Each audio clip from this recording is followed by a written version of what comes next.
की bundle of Joy हाजिर है एक नए व्लॉग के साथ।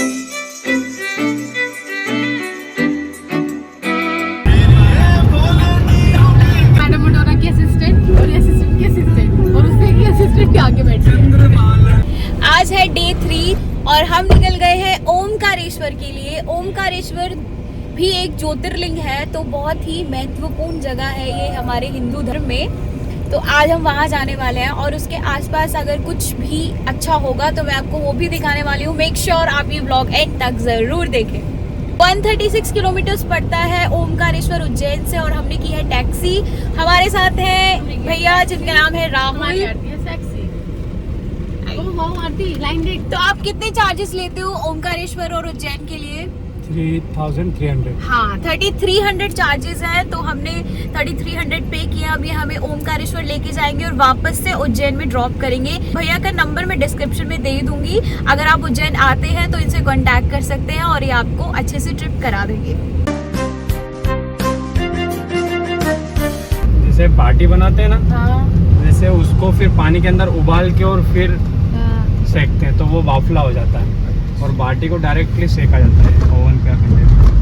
हाँ, बाटी तो वो गोल गोल वही हो गई। वही होती है पर वो उबाली नहीं जाती है इसलिए वो बाटी होती है और ये उबाला जाता है इसलिए बाफला वाफला होता है।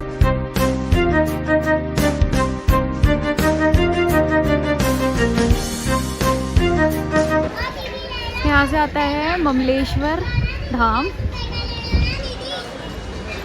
और ये पुल क्रॉस करके हम जाएंगे अब ओमकारेश्वर।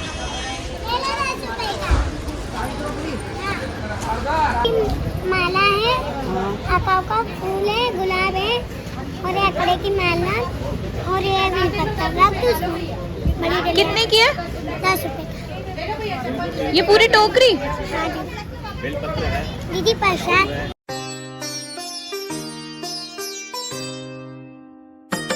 माना जाता है कि ब्रह्मा जी के मुख से ओम की उत्पत्ति इसी जगह से हुई थी, इसीलिए इस ज्योतिर्लिंग का नाम ओमकारेश्वर है।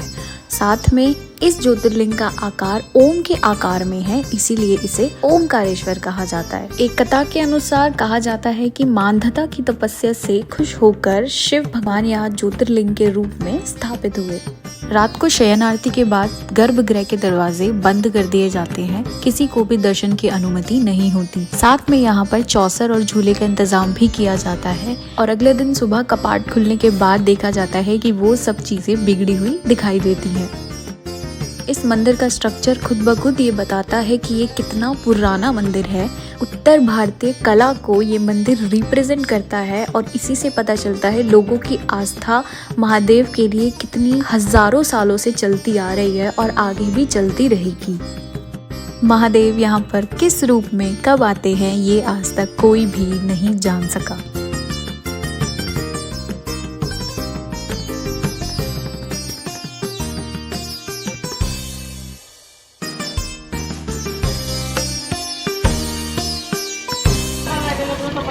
यहाँ से होती है एंट्री।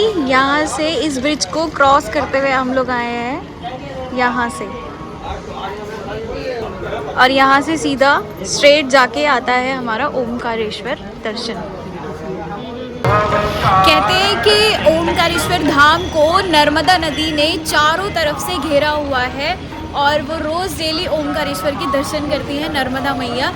और यहाँ नर्मदा पर आप बोटिंग भी कर सकते हो और यहाँ पर घाट भी है, आप नहा भी सकते हो, स्नान भी कर सकते हो अपने पापों की मुक्ति के लिए। और यहाँ पे पास में है ममलेश्वर महादेव, वहाँ के दर्शन करना भी बहुत ज़रूरी है क्योंकि इन्हें भी ज्योतिर्लिंग में काउंट किया जाता है। बोलते हैं कि ओमकारेश्वर और ममलेश्वर एक ही है, तो इनके दर्शन करना भी बहुत ज़रूरी है।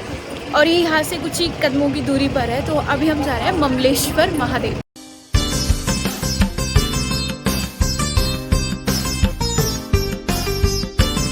ममलेश्वर आते आते हम पहुंच गए हैं चरण पादुका के कट पर।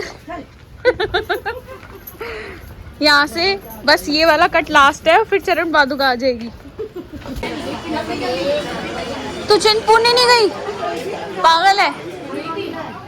अब चरण पादुका से होते हुए दिलाते जहाँ हलवा मिला, चरण पादुका से होते हुए हम आ गए चिंतपूर्णी धाम।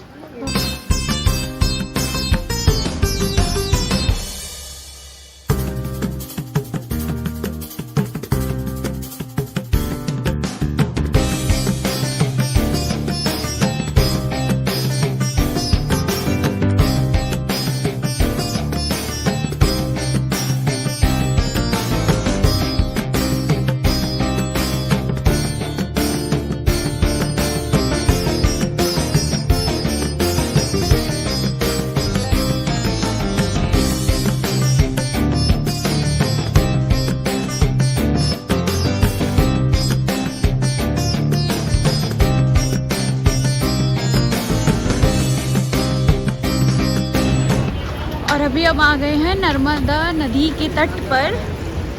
देखते हैं, या तो मम्मी या दोनों स्नान करेंगी, हम तो जल ग्रहण करेंगे। और यहाँ से दिख रहा है हमें ओमकारेश्वर मंदिर, ये रे ओमकारेश्वर भगवान। और अभी हम आए हैं बमलेश्वर से।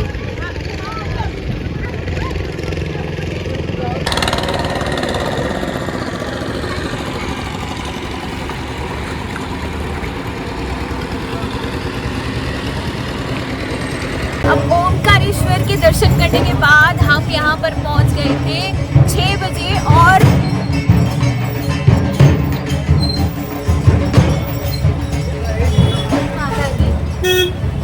ये होता 6 बजे वापस उज्जैन पहुँचने के बाद अब हम जा रहे हैं फिर से हरसिद्धि मंदिर, वहाँ की आरती अटेंड करने और महाकालेश्वर के दर्शन करने। कल मेरे साथ एक बहुत बड़ा स्कैम हो गया कि मैंने बहुत 3-4 जगह की कवरेज ली और उसके बाद आउटपुट देखने के लिए जब मैंने अपनी वीडियोस चेक की तो उसमें मुझे पता चला कि मेरा माइक ही नहीं काम कर रहा था, तो उसमें ऑडियो नहीं थी। तो इसलिए अब मैं आपके लिए सिर्फ और सिर्फ आपके लिए दोबारा से कवरेज करने जा रही हूँ हरसिद्धि मंदिर की लाइव आरती। मिलते हैं हरसिद्धि मंदिर में।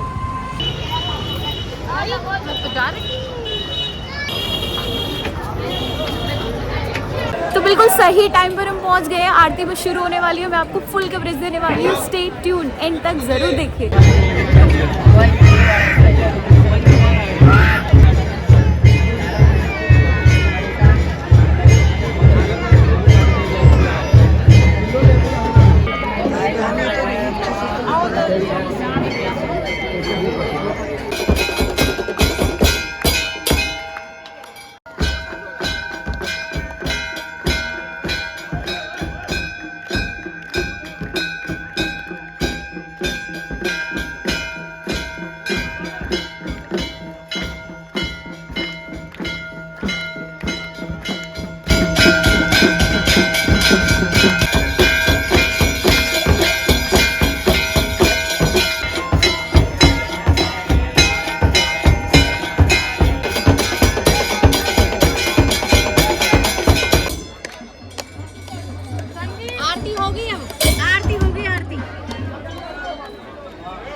मैं तो मंदिर में विराजमान होती है।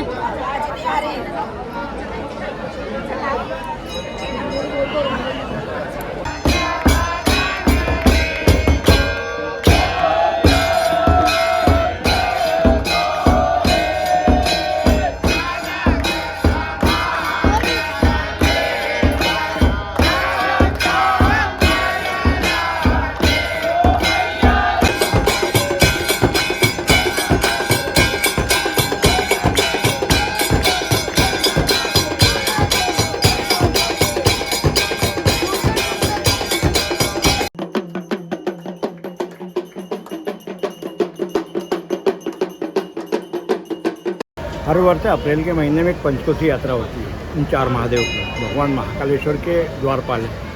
128 किलोमीटर की रनिंग है पूरी। 5 दिन में पूरी होती है। कल परसों भी पूरी हुई है। अच्छा। अमावस के रोज पूरी हुई। कम से कम 2 लाख जनता उसमें पैदल यात्रा करती है। 2 लाख जनता पैदल। उसमें खाना 5 दिन तक 128 किलोमीटर पैदल चलना पड़ता है। यहाँ हमारे उज्जैन के अंदर 84 महादेव में नागचंद्रेश्वर महादेव का मंदिर है। वहाँ से पहले शक्ति लेते हैं और वापस यात्रा करने के बाद में उनकी शक्ति वापस देने जाना पड़ता है। क्या प्रभु आपने दिख तो रहा था हर जगह 84 महादेव दिख तो रहा था, पर समझ नहीं आ रहा था कि क्या है ये। पूरी उज्जैन के अंदर 84 महादेव, ये आप पूरे किसी ने संग्रह करके पूरी आए। ये जो तस्वीर लगी है ना, हाँ। 14 नंबर महादेव मेरा गली।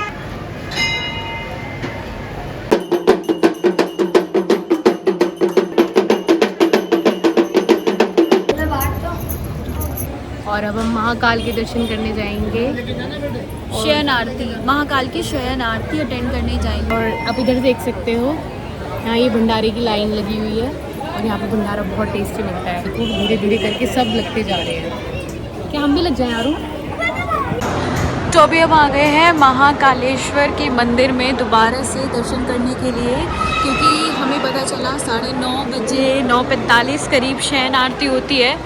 तो हम वो अटेंड करने आए हैं भस्म आरती का, क्योंकि अभी नहीं लग पा रहा है मौका, शायद बुलावा नहीं है भस्म आरती के लिए। और अभी आप देख सकते हैं कि मंदिर का रुख ही अलग है रात के टाइम। अभी मैं बाहर जाके आपको दिखाती हूँ कि कितना कलरफुल मंदिर सजा हुआ है।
आकाश